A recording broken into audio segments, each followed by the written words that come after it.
The time has come for decisive action, action that will break the vicious circle of spiraling prices and costs.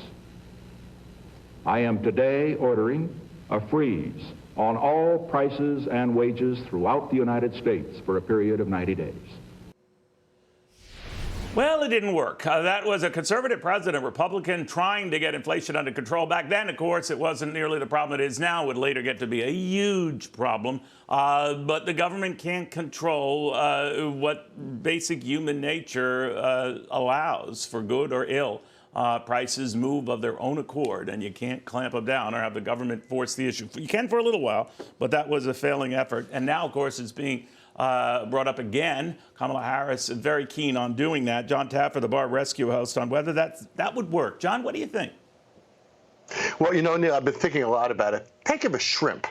The fisherman needs to keep his costs the same. His gas can't go up. His maintenance can't go up. Then the processing plant, their prices can't go up.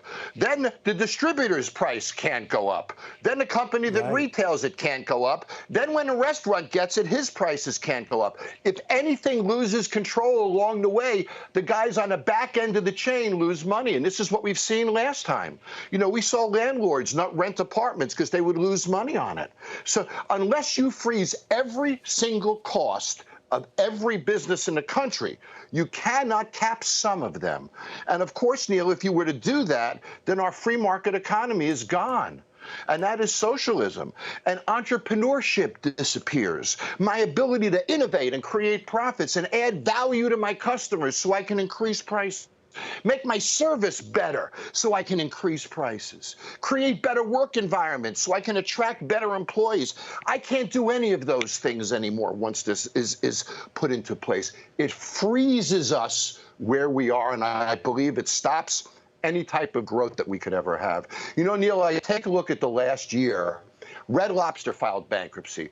Rubio's in California filed bankruptcy. A company called Miracle Restaurant Group with 25 Arby's, fast food, they filed bankruptcy. Another company with 17 Popeyes filed bankruptcy. Tijuana Flats filed bankruptcy. Quiznos had 4,700 restaurants. They're down to 300 restaurants. These are the economic conditions that we're living in now. And rather than capping it, how about stimulating it? How about creating an environment where entrepreneurs can be entrepreneurs, where innovative marketing programs and promotional programs and product development can take place that'll pull us out of where we are? The policies proposed are the exact opposite of that, Neil. And if I can just add one more point, even Walgreens is projected closing 2,700 stores, Neil, in the next couple of years. What happens to those local communities when they lose drugstores, when they lose restaurants, when they lose those jobs? This is far-reaching. It isn't about the businesses to me. It's about the families. It's about the people that are impacted by the loss of jobs and the loss of growth. It's a scary premise, Neil.